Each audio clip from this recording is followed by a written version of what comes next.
ब्रेकनंतर आपलं पुन्हा एकदा स्वागत। एक बातमी राजकीय वर्तुळातून। रश्मी ठाकरेंमुळे शिवसेना फुटली असा गंभीर आरोप शिंदे गटाचे मंत्री भरत गोगावले यांनी केलाय। शिवसेनेच्या राजकीय निर्णयांमध्ये रश्मी ठाकरेंचा हस्तक्षेप असल्याचंही गोगावलेंनी म्हटलंय। आदित्य ठाकरेंच्या मंत्रिपदासाठी रश्मी ठाकरेंनी हट्ट धरला आणि त्यामुळेच शिवसेना फुटल्याचा आरोप सुद्धा त्यांनी केलाय। एका वृत्तवाहिनीला दिलेल्या मुलाखतीत भरत गोगावलेंनी हा गंभीर असा आरोप केलाय। तर रश्मी ठाकरेंमुळे शिवसेना फुटली असा गंभीर आरोप आता शिंदे गटाचे मंत्री भरत गोगावले यांनी केलाय। शिवसेनेच्या राजकीय निर्णयांमध्ये रश्मी ठाकरेंचा हस्तक्षेप असल्याचं सुद्धा भरत गोगावले यांनी म्हटलंय। तर आदित्य ठाकरेंच्या मंत्रिपदासाठी रश्मी ठाकरेंनी हट्ट धरला होता आणि त्यामुळेच शिवसेना फुटली असा आरोप सुद्धा त्यांनी केलाय। दरम्यान हे सगळे आरोप त्यांनी एका वृत्तवाहिनीला दिलेल्या मुलाखती दरम्यान केलेले आहेत। राजकीय निर्णयांमध्ये रश्मी ठाकरेंचा हस्तक्षेप असतो असं भरत गोगावले यांनी म्हटलंय। आदित्य यांच्या मंत्रिपदासाठी सुद्धा त्यांनी हट्ट धरला होता आणि त्यामुळेच शिवसेना फुटली असा सुद्धा गंभीर आरोप भरत गोगावले यांनी केलाय। शिंदे गटाचे मंत्री भरत गोगावले यांनी गंभीर असे आरोप रश्मी ठाकरेंवर केलेत। शिवसेनेच्या राजकीय निर्णयांमध्ये रश्मी ठाकरेंचा हस्तक्षेप असल्याचं गोगावले यांनी म्हटलेलं आहे। तर रश्मी ठाकरेंमुळे शिवसेना फुटली असंही त्यांनी म्हटलंय। या संदर्भात अधिक माहिती घेऊयात आपल्या सोबत आपले प्रतिनिधी राहुल कुलकर्णी। राहुल, अतिशय गंभीर असे आरोप शिंदे गटाचे मंत्री भरत गोगावले यांनी केलाय। या मुलाखती दरम्यान नेमकं त्यांनी काय म्हटलेलं आहे? आणि हा काही गंभीर म्हणावा तर गंभीर आहे, पण हे काही नवीन गोष्ट नाहीये। कारण याआधी पण जेव्हा गुवाहाटीला हे सगळे लोक गेले होते तेव्हा वेगवेगळी कारणं सांगितलीच होती आणि त्याच्यामध्ये रश्मी ठाकरेंचा हस्तक्षेप हाही मुद्दा ह्यापूर्वी चर्चेला आलाय।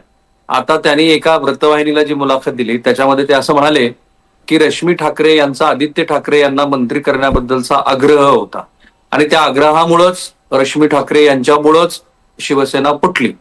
आता तो आग्रह कुठल्या संदर्भामध्ये होता? खरं तर शिवसेनेमध्ये ठाकरे कुटुंबीय हे सर्वोच्च ठिकाणी आहेत। बाळासाहेबांनंतर शिवसेनेची धुरा ही उद्धव ठाकरे यांनी सांभाळली आणि हळूहळू आदित्य ठाकरे यांच्याकडे पक्षाचं बॅटन जाणं अपेक्षित होतं। त्याप्रमाणे जे केंद्रीय पातळीवरती एका पक्षाच्या नेतृत्वानं म्हणजे श्री राहुल गांधी यांनी केलं नाही तसं होऊ नये हा प्रयत्न उद्धव ठाकरे यांचा होता आणि त्या प्रयत्नातनंच आदित्य ठाकरे हे मंत्री झाले। आधीच्या देवेंद्र फडणवीस सरकारमध्येही मंत्री होते आणि आघाडी सरकारमध्येही मंत्री होते। तर तेव्हाही अशी चर्चा होती पक्षांतर्गत की रश्मी ठाकरे यांच्याकडे हळूहळू सत्तेसंदर्भातलं महत्वाचं केंद्र झालं आणि त्याच्यामध्ये बऱ्याच गोष्टी अशा होत्या की ज्या गोष्टी हळूहळू रश्मी ठाकरे ह्या निर्णय प्रक्रियेमध्ये येऊन त्या निर्णय घ्यायला लागले। आता ही वस्तुस्थिती गृहीत जरी धरली तरी शिवसेना फुटल्यानंतर जे वेगवेगळे आरोप केले गेले होते त्याच्यातला हा एक आरोप होताच, त्याला नाकारता येणार नाही। पण प्रश्न काय आहे की शिवसेना पक्ष स्थापन होऊन आता दुसरं सरकार निवडणुकीला सामोरे जाऊन पुन्हा आल्यानंतर सुद्धा पुन्हा जो पक्ष आपण सोडलेला आहे त्याच पक्षातल्या नेतृत्वाबद्दल प्रश्नचिन्ह उपस्थित करून भरत गोगावले आणि मंडळी काय साध्य करू इच्छित आहेत? कारण निवडणूक आयोगाने सुद्धा या संदर्भामध्ये शिवसेना कोणाची याबद्दलचा निवाडा केलेला आहे। हे का केलं जात आहे तर येणाऱ्या स्थानिक स्वराज्य संस्थांच्या निवडणुकीमध्ये मुंबईमध्ये निवडणुका आहेत, मुंबईमध्ये शिवसेनेचा जीव की प्राण आहे आणि अशा वेळेला उद्धव ठाकरे यांना कुठल्याच पद्धतीची सहानुभूती मिळू नये यासाठी अशा पद्धतीनं वैयक्तिक पातळीवरचे हल्ले अजून तीव्र केले जातील आणि तीव्र करून हे सांगितलं जाईल की उद्धव ठाकरे हे पक्ष चालवण्यासाठी सक्षम नव्हते कारण त्यांच्या कुटुंबातली सगळी मंडळी हे हस्तक्षेप करत होती। त्यामुळे हा धागा विसरून चालणार नाही की शिंदे गटाचे भरत गोगावले असा आता आरोप का करत आहेत आणि असा आरोप पुढेही होऊ शकतो। पण ही पण वस्तुस्थिती आहे की सरकार स्थापन झाल्यानंतरच्या काळात म्हणजे उद्धव ठाकरे हे मुख्यमंत्री असताना रश्मी ठाकरे यांच्या भोवती सत्तेचं एक महत्वाचं केंद्र केंद्रित झालं होतं अशी चर्चा आहे। निश्चितच राहुल, आणखी एक महत्वाचं म्हणजे मला तेच विचारायचं होतं की आत्ताच हा टायमिंग का साधला गेला? हा टायमिंग काय सांगतोय?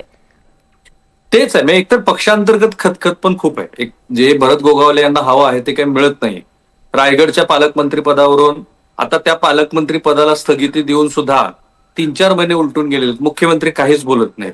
एकनाथ शिंदेची तीव्र इच्छा असली तरी मुख्यमंत्र्याच्या इच्छेपुढे त्यांचं काही चालत आहे असं दिसत नाही। आता पुन्हा छगन भुजबळांचा मंत्रिमंडळामध्ये समावेश झाल्यामुळं नाशिकचं पालकमंत्रीपद त्यांना मिळेल की नाही याची आजच जोरात चर्चा सुरू आहे। स्वतः भुजबळांनी सांगितलं की त्यांचा आग्रह नाहीये। तर भरत गोगावले यांची जी सुप्त इच्छा आहे की त्यांच्याकडं सगळ्या महत्वाच्या गोष्टी आणि खास करून पालकमंत्रीपद यावं ते काही मिळत नाही।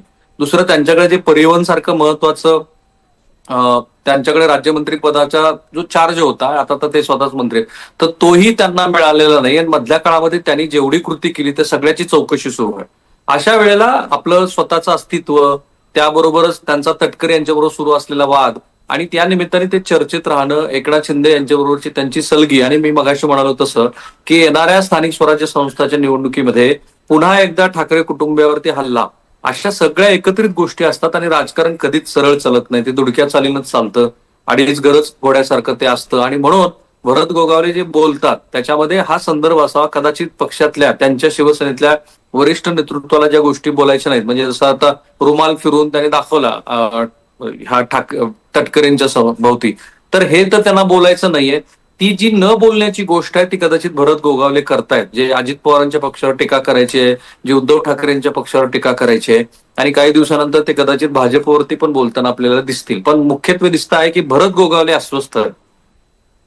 निश्चितच राहुल, आणखी एक महत्वाचं म्हणजे कुठेतरी राज ठाकरे आणि उद्धव ठाकरे एकत्र येण्याच्या चर्चांना उधाण, आणि त्यामुळे शिंदे गट हा बिथरलाय, त्यातून अशी विधानं होत आहेत का?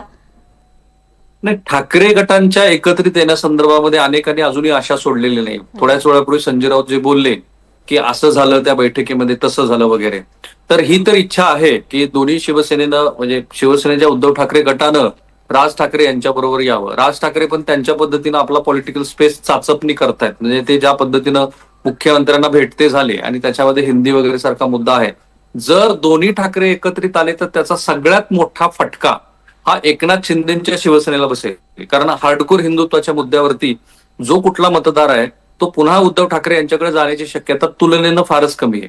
राहिला मुद्दा तो म्हणजे मराठी माणसाचा आणि इतर मुद्द्यांचा, तर त्या मुद्द्यावरती जर ठाकरे ब्रँड एकत्रित आला तर त्याचा फटका, संभावित फटका हा आपल्या पक्षाला बसू नये याच्यासाठीची निश्चितपणे रणनीती एकनाथ शिंदे आखतच असतील. कारण आता ते 3 दिवस त्यांच्या दरे गावामध्ये विश्रांतीसाठी कालच दाखल झालेले आहेत. त्यामुळं ठाकरे ब्रँड एकत्रित होण्याच्या दृष्टीनं काही गोष्टी ठाकरे कुटुंबातल्या अंतर्गत पण सांगाव्या लागतील, त्या सांगितल्या जातील. पण ते लगेच याच्याशी जोडून पाहणं मला वाटतं ते योग्य नाहीये. पण ही गोष्ट सांगून की मुळात शिवसेना का फुटली, तर पुढच्या सगळ्या गोष्टी, मराठी माणसाची मतं, पुन्हा उद्धव ठाकरे यांना सहानुभूती मिळू नये असा सगळा प्रयत्न, हे सगळ्यांची एकत्रित सांगड आहे, ती घालायला पाहिजे, ते घालून बघायला पाहिजे. पण पुन्हा पुन्हा असं दिसतं आहे की एकनाथ शिंदेच्या शिवसेनेला आपण पक्ष का सोडून बाहेर पडलेलो आहोत हे आणखीन प्रकारे सतत सांगावं लागतं. खरं तर हा मुद्दा आता तसा लोकांनी दुर्लक्षिलेला आहे, त्यांना स्वतःला स्वीकारलंय आणि मुंबईमध्ये स्वीकारलंय. त्याच्यानंतर खरं तर ही अनावश्यक पद्धतीची वक्तव्य आहेत. परंतु एकूणच भरत गोगावले यांचं अस्वस्थ असणं हे याच्याशी आपल्याला जोडून पाहता येईल. निश्चितच राहुल, असेच आपल्यासोबत राहा. आपण यावर आलेल्या प्रतिक्रिया पाहणार आहोत. मी 35 वर्षांपासून शिवसेना सोडली आहे, मला त्याची माहिती नाही. शिवसेनेत आता कोण निर्णय घेतात ते मला माहित नाही, अशी प्रतिक्रिया छगन भुजबळ यांनी दिली आहे.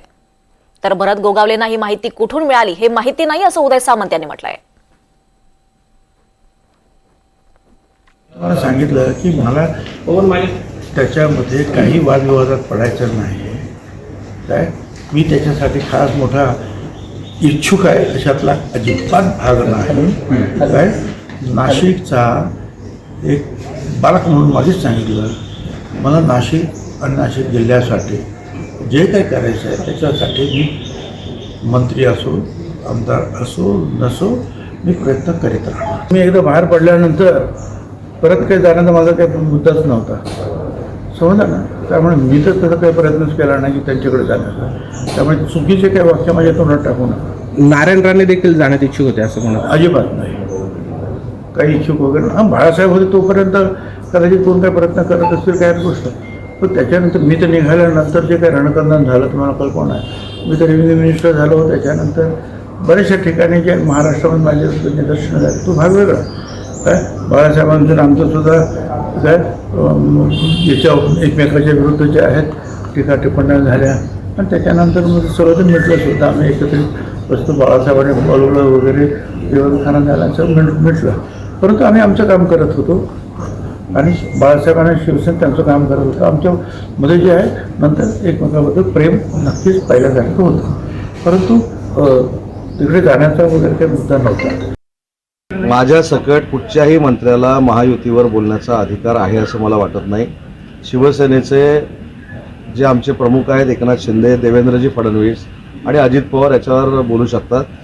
माझ्यासारख्या कार्यकर्त्याला देखील त्याच्यावर बोलण्याचा अधिकार नाही. त्याच्यामुळे भरत शेठना ही माहिती कुठनं मिळाली हे मला माहिती नाही. तुमची पत्रकार परिषद झाली की भरत शेठशी मी चर्चा करेन आणि नक्की त्यांना ही माहिती कुठनं मिळाली याचा अहवाल घेईन.